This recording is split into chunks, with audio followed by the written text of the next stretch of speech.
LSU running back Trey Holly was arrested on Thursday, and one of his three charges was attempted second degree murder. What does that mean for him? And what does that mean for LSU? You are Locked On LSU, your daily podcast on the LSU Tigers. Part of the Locked On Podcast Network. Your team every day.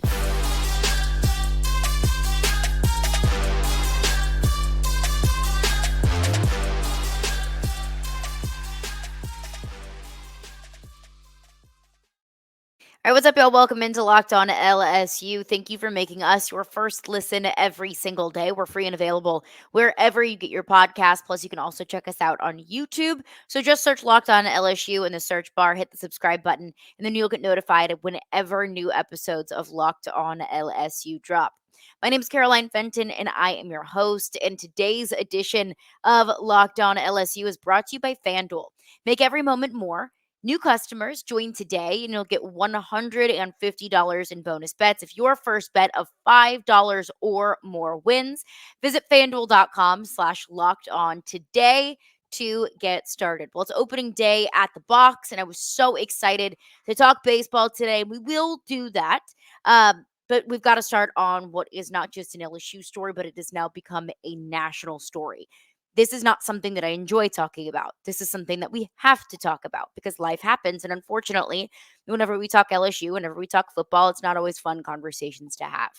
But this was broken by Pete Thamel by ESPN.com. Per Dusty Gates, the sheriff of the Union Parish Sheriff's Office in Farmerville, Louisiana, an LSU running back, Trey Holly, has been taken into custody and arrested on Thursday on 3 felony charges. 1, attempted second-degree murder. 2, aggravated criminal damage to property. And 3, illegal use of a weapon. So Trey Holly's bond is currently set at $512,000. He still has yet to go through his trial, throughout the full legal process. But per his attorney, Kelvin Rogers, he will plan, at least, to plead not guilty to all 3 charges. So this is going back to an incident that happened in Farmerville on February 9th. That is where Trey Holly is from. That he and a group of people allegedly were opening fire, and 2 people were shot. 2 people were sent to the hospital, and per all reports, those people who were victims of a shooting are planning to make a full recovery. Overall, this is it's a difficult situation. Just a person in me, the human in me, hates to talk about this, about a young person, hates to think what this could mean for a young person that has so much ahead of them. But hey, when you make bad decisions, these are the consequences. Allegedly, okay, he has not been charged criminally in a court of law. He has been charged and has been arrested just based, he came in and turned himself in. But again, if he goes throughout the legal process and goes throughout a trial and the jury decides that he is not guilty, then you'll proceed from there. I want to talk about what this means for LSU, but first and foremost, what does this mean for Trey Holly? What will the next couple of weeks and even months look like for Trey Holly? Well, really, all that I can say with the limited information that we do have, and I do fully expect for more information to come out over the next few days and weeks and months. But if you and I know anything, we know that the legal process isn't necessarily the quickest one. It's not always expedited. And there is probably a lot of information that will not be public knowledge until he goes throughout the trial process. But where it stands right now, I mean, Trey Holly just has to let the legal process unfold. That's really all that we can observe. That's really all that we can wait for any more information. This is now in the hands of Louisiana state law. That now you are going through the trial process. Now it's between you and your lawyer and the state. That's really all that you can go. That's really all that you can do at this point. The investigation is still ongoing. The investigation is out of our hands. It's out of Brian Kelly's hands. It's out of LSU football's hands. It's out of LSU's hands. And really, largely, for the most part, it's out of Trey Holly's hands. That he can present as much non-incriminating evidence as he can, that his lawyer can only do so much. But again, when you are in the court of law, you are up to the hands of the law. So incredibly unfortunate and disheartening story, and one that, again, not very fun to talk about. But that's what that means for Trey Holly. That's what that means, is now it's up to the law. Now it's up to you and your lawyers. Now, what does your future look like? Frankly, I have no idea. And it is not up to me to make an opinion about that, to make a prediction about that, that these are serious, serious charges. Attempted murder. That's a serious charge.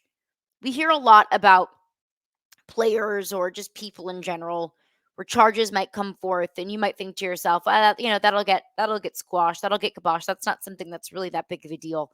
So, attempted murder, that's that's a big deal. That's prison time.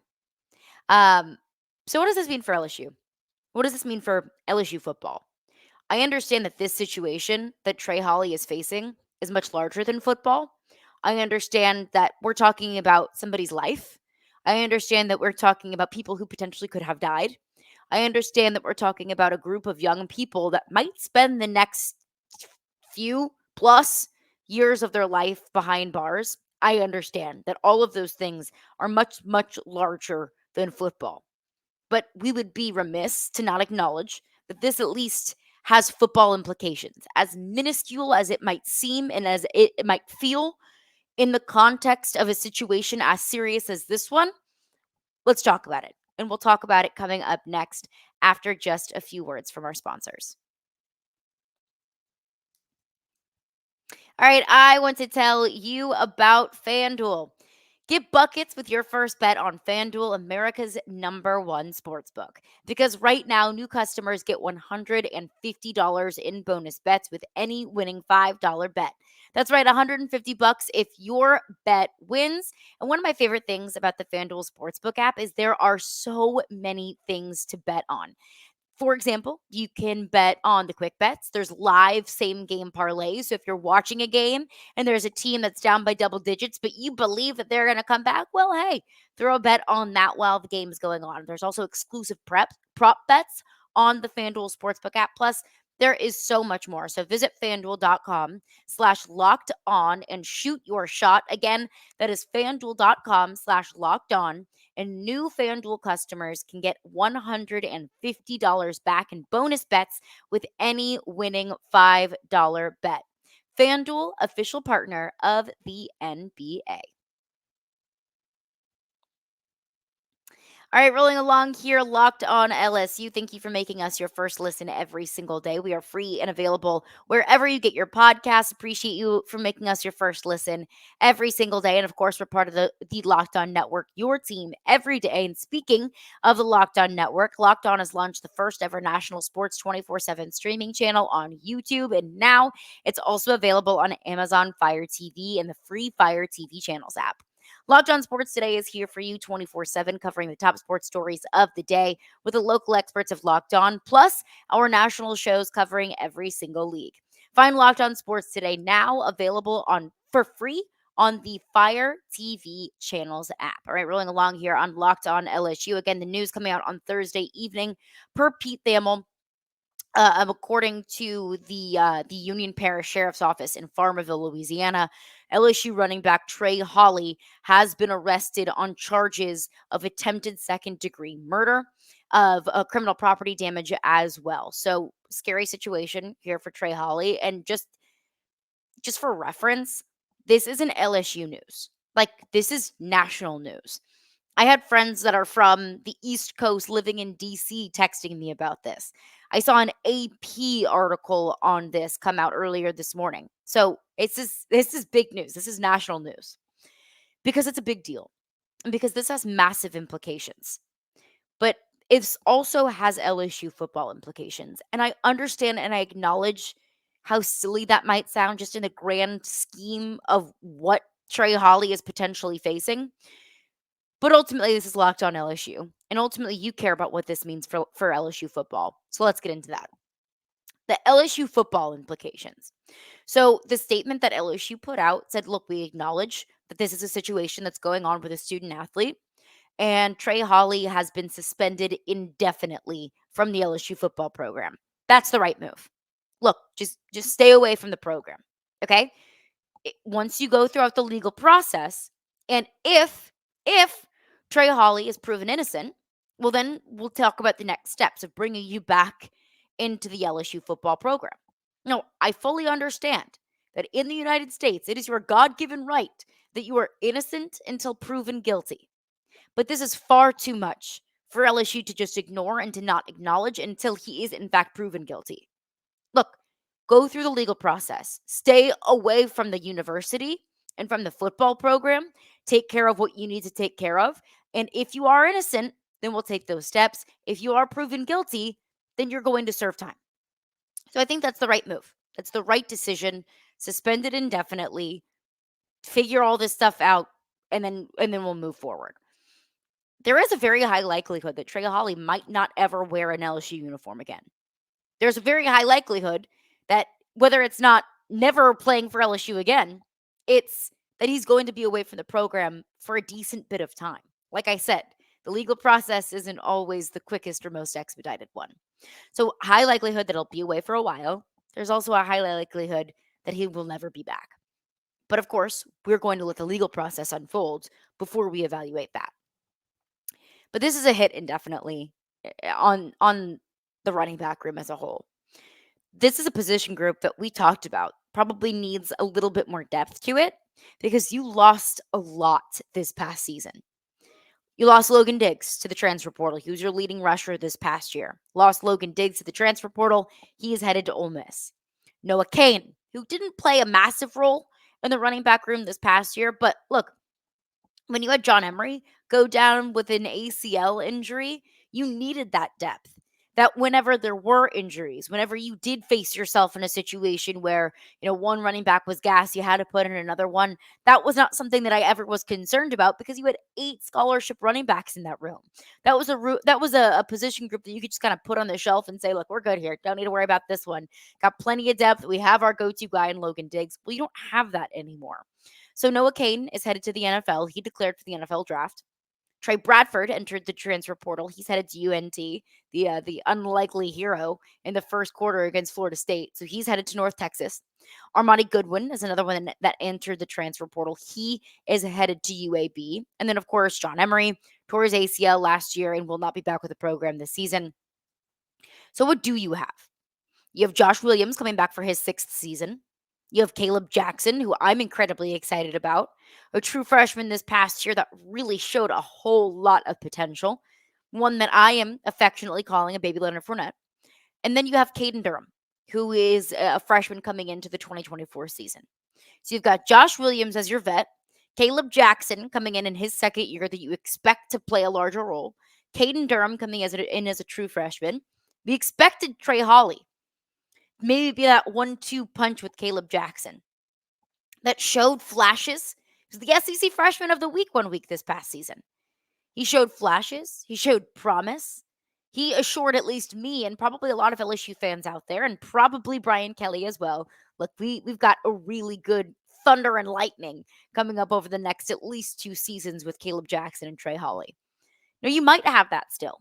I'm not counting out that Trey Holly could go throughout this process, be proven innocent, and be back in an LSU uniform playing in Tiger Stadium in the fall. I'm not counting that out, but I'm not going to say that's a guarantee that that's going to happen because, again, this is a serious freaking situation. So that, of course, hurts the team. That hurts this running back room, which was a room that already lost a lot and now could potentially be losing even more. So, again, I know this is bigger than football, but it does very much so have football implications. So that's a hit to a running back room that you really could not afford to take any hits on. What does LSU do moving forward? Well, of course, there's a spring transfer portal window. You can hope that Caden Durham can potentially be maybe not even a day 1 starter, but be a contributor in year 1. But going from 8 scholarship running backs to now potentially just 3, that is cause for concern. Not as big of a cause for concern as potentially somebody facing murder charges. I understand that. However, the running back room is going to hurt from this if Trey Holly cannot return to the team moving forward. Um, we will continue to keep you updated on the podcast here with any developments that we hear from Trey Holly's case. Again, 3 charges, 1 attempted second-degree murder, criminal damage to property in Farmerville, Louisiana, and also, of course, illegal use of a weapon as well. So, scary situation. Hate to see that for Trey Holly. Hate to see that for anyone else that has been, affected by this situation, whether it's criminally or whether it's by the actions of Trey Holly and the people that he was with allegedly. But we'll continue to keep everybody updated with any developments as far as this case is concerned. All right, let's end this podcast on a good note because it's a Friday. I'm in a good mood. We're going into the weekend, and it is opening day at Alec Box Stadium. What we can expect, what I want to see from this round robin opening weekend of LSU baseball, your reigning national champions. And we'll get into that after just a few words from our sponsors.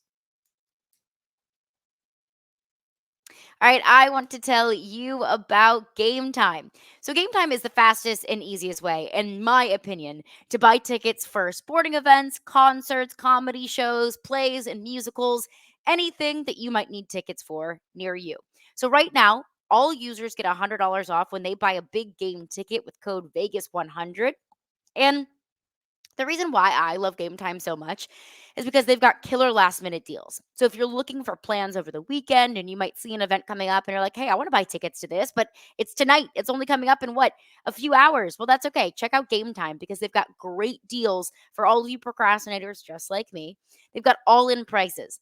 So if you ever look at tickets on third party ticket websites, you might see, okay, it's just this is the cost of the ticket. Then you go throughout the process of buying the ticket and you're like, wait a minute, why are all of these taxes and fees even more expensive than the ticket itself? It is incredibly disheartening and incredibly frustrating. But with Game Time, what you see is what you get. They've got all in prices from the jump. There's also views from your seat. The coolest aspect, I think, of the Game Time app is the fact that whenever you click on a ticket that you might want or a seat that you might like, you get a 360-degree view. So you know exactly what you're going to be looking at, what your view of the court, the stage, the field, whatever it might be, whatever it's going to look like when you go to that event. You'll know exactly what you're signing up for. They've got the best price guarantee as well. Game Time takes the guesswork out of buying tickets. So terms apply. Right now, all Game Time users you can use code locked on for $20 off of your first purchase. Again, terms apply. Just download that Game Time app. Use code locked on, LOCKEDON, for $20 off of your first purchase. Download Game Time today. Last minute tickets, lowest price guaranteed. All right, rolling along here, locked on LSU. Finally, we are back. Baseball season is back. LSU baseball kicks off the 2024-2025 season, 2024 rather, 2024 season at Alec Box Stadium today against VMI. First pitch at 2 o'clock, early pitch in the first few weeks of the season just because 6 o'clock first pitch is a lot chillier than a 2 o'clock first pitch. I got no problem with that. I'm not somebody that wants to sit in the cold. But what an exciting way to go into this season. And it is kind of bittersweet, right? That you win the College World Series last year, that you were the team that every team that you played, they gave you their best they gave you their best shot. They gave you their best game. You're the number one team going into the season. That you were probably the most highly coveted team last season. That all eyes were on you last season. All eyes were on Dylan Cruz. All eyes were on Tommy Tanks. All eyes were on Paul Skeens. You win the College World Series despite lack of pitching depth. You have the number 1 overall pick in the Major League Baseball draft, the number 2 pick in the MLB draft, and Paul Skeens and Dylan Cruz, respectively. That you're riding this high of last season, of all of the stars aligning, of all of the lofty expectations, as high as they were from the very jump, they were all met. It was fun. Last year was fun. But you lose Paul Skeens, and you lose Dylan Cruz, and you lose a lot of those foundational pieces that have been at LSU for so long. I mean, Cade Beloso, what a great Cinderella story. The belly bomb to help you beat Florida in the College World Series finals. Jordan Thompson, who has been a solution at shortstop over the last couple of seasons. Trey Morgan, not just electric at the plate, but one of the best first basemen, in my opinion, in LSU history. Ty Floyd, who really, helped propel you in the College World Series. You don't have those pieces anymore. A lot of those pieces who have been, LSU staples and household names in Louisiana for years. You're losing that. You're losing that veteran presence. You're losing that talent that you had, most notably in Dylan Cruz and Paul Skeens, but really with that group as a whole. You don't have that anymore.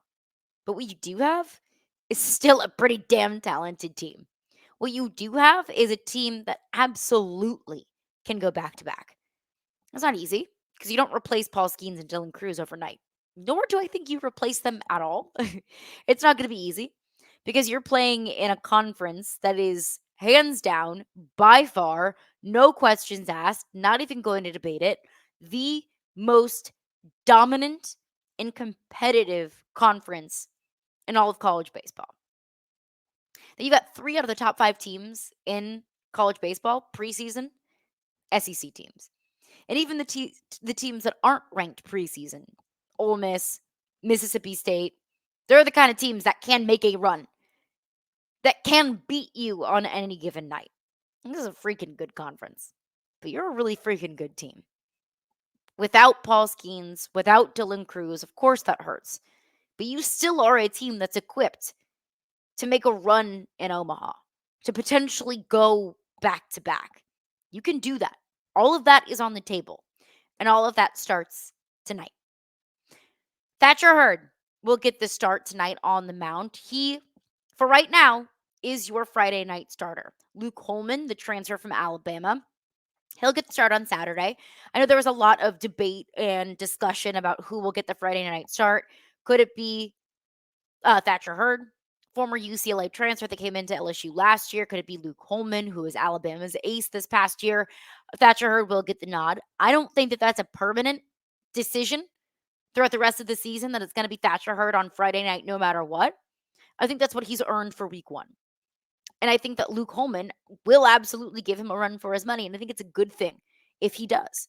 I don't think that Luke Holman left his spot at Alabama as their ace just to sit on the bench and to pick his nose and to not at least be in consideration to be LSU's number 1 guy. But really, what it is show it to me.